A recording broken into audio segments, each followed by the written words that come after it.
Voy a mostrarles algo que traje hoy que me parece muy interesante.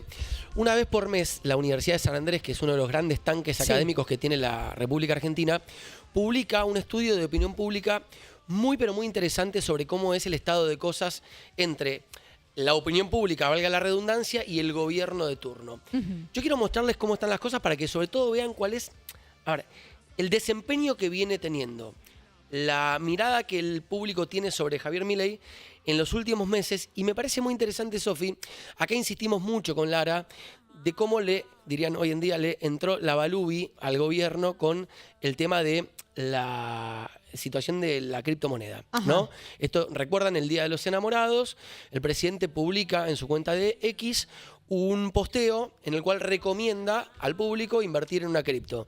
Y ahí surge un debate, che, ¿está bien que un presidente haga una recomendación de un negocio privado? Ahí no hay una incompatibilidad en el hecho de que es presidente y que no podés participar de un negocio. Bueno, es interesante, ¿por qué? Porque Milei viene recuperando su imagen positiva en los últimos 2 meses. Esto que van a ver acá, que es la primera slide que publica la Universidad de San Andrés, dice que el 42% de los encuestados está satisfecho con la marcha general de las cosas. Aún así, todavía hay mucha gente que manifiesta tener cierta insatisfacción, el 55% de los encuestados. Yo quiero ir acercándome a lo que recién te decía, mostrando otras filminas. Vamos a la segunda. A ver. Pues la segunda ya empieza a abrir un poquito esto y a comparar la situación de Milei con la de los presidentes que estuvieron antes que él. Alberto Fernández, Mauricio Macri y Cristina Fernández de Kirchner. Mirá, de marzo a mayo, esto es lo que te quería contar, Sofi, mirá. Esto es la comparación de cómo estuvieron todos, ¿viste? A lo largo. Pero fíjate cómo en el caso de Milei, Sofi, se podrá abrir un poquito la parte de Sofi Jiménez, no Sofi José. Me abrís un poquito la parte de Milei nomás. Abrime un poquito a Milei solito. Mirá, ahí está. Sí. Mirá cómo viene recuperando. Tuvo una caída, ¿ves? En febrero 2025 que se explica esa fecha? Por el fenómeno de las cripto. Perfecto. Bajó a 32 y volvió despacito a levantar la imagen positiva, basándose sobre todo en la estabilidad macroeconómica. La verdad que el gobierno viene haciendo una gestión macro que es indiscutiblemente buena. Digo, podemos ser críticos de las formas, lo que quieras. Ahora, el ordenamiento de la macro es un hecho. Los números y la gente indican. En un país como la Argentina, aún pasándola mal, cuando siente estabilidad económica, empieza a percibir que puede decir, che, hoy las cosas no andan bien, pero van a estar un poco mejor. Por eso que quiero ver la que viene. Vamos a empezar a recorrer un poquito. Repito esto porque no es que nos agarramos de un estudio hecho por una consultora pedorra. De las universidades privadas más grandes de la Argentina, San Andrés peso para hablar de esto, una de ellas, junto con Ditela y con Austral, son como la delantera goleadora del sector privado educativo de la República Argentina. Mirá, por ejemplo, cómo estuvieron los demás presidentes, Sofi. Es muy interesante también esto, ¿no?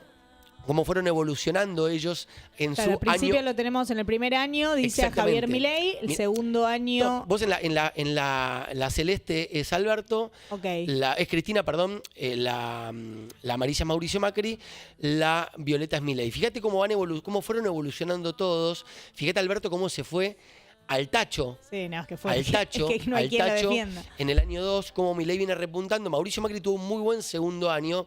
¿Verdad? ¿Qué pasó después? El segundo año de Mauricio Macri, para que tengas en cuenta, fue el año en el cual Esteban Bullrich le gana la elección a Cristina Kirchner. Después, Argentina, con ese cambio de metas de inflación, experimentó una caída muy grande y ahí el gobierno de Mauricio Macri empezó despacito a desplomarse, con una crisis económica y cambiaria, sobre todo a partir del mes de abril del año 2018, que no le permitió nunca más recuperarse. Fíjate cómo después tuvo un pequeño repunte el año 4 entre lo que fueron las PASO y la elección general, con el famoso Mauricio la da vuelta que cantaban, bueno, pero después no alcanzó.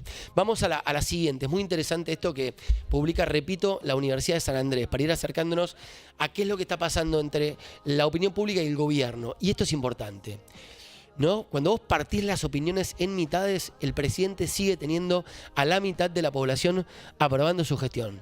No es un dato menor.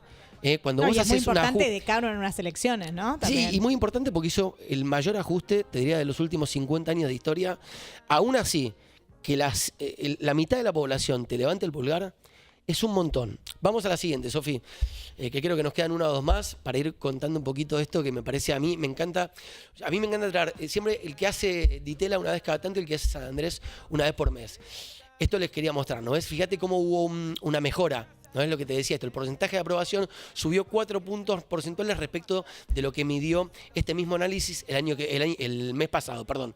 Vamos a la siguiente. Quiero llegar, ¿sabes qué, Sofi? A la de las palabritas. Si la tenés a mano, que me parece que es la que mejor describe el clima de época en este momento. Le preguntan a la gente, sí.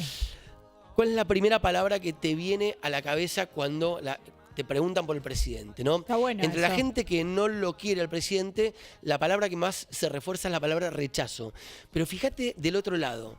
Hay dos palabras que me parece describen a la perfección cómo hoy el gobierno puede hacer un ajuste y lo puede hacer con espalda, quizás la espalda que no tuvo en su momento y por lo tanto no lo hizo Mauricio Macri. Porque la gente cree que aún con ajuste hay esperanza de que este ajuste signifique arreglar cosas que en décadas anteriores no se arreglaron nunca. Por eso esperanza y confianza son, repito, dos palabras que aparecen y es cierto, del otro lado, rechazo, asco, vergüenza, desagrado, decepción, son otras que también aparecen, obviamente. Es interesante analizarlo hasta desde el lado de la semiótica, ¿no? Cuando hablamos de palabras y esto es lo que nos gusta la comunicación, si nos ponemos a un lado un poquito más nerd, cuando hablas vos de la palabra esperanza, desde ya que se ubica desde un lado más positivo, pero es una palabra que integra otro montón de cosas, justamente porque estás hablando de esperanza. En cambio, cuando hablas de odio, cuando hablas de rechazo, asco, indica exactamente desde el lado por ahí más figurativo, ¿no? Desde una persona en sí. Esta persona me da asco. Bueno, en cambio, esperanza es más general. Es todo esto me da esperanza. Su modelo económico, me da esperanza por lo otro que veníamos.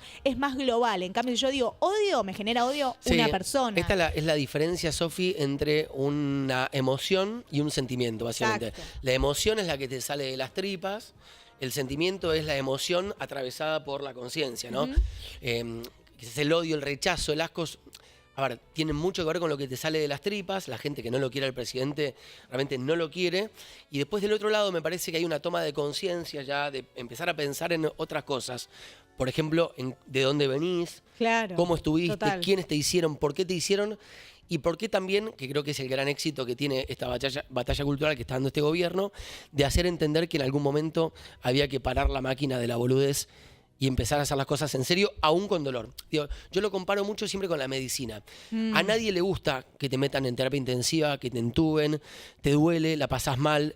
Ahora, el momento de la conciencia en la cual vos comprendés que tenés que pasar por eso, para dentro de 3 meses recuperarte, dentro de 6 meses hacer vida normal, dentro de 1 año volver a tu vida, básicamente, es cuando tu conciencia te dice, che, a ver, no la vas a pasar bien en este momento. Claro. Pero si no soportás este primer momento de desagrado, no vas a poder recuperar lo que vos tanto querías. Me parece que en un punto es interesante lo que refleja este análisis de San Andrés.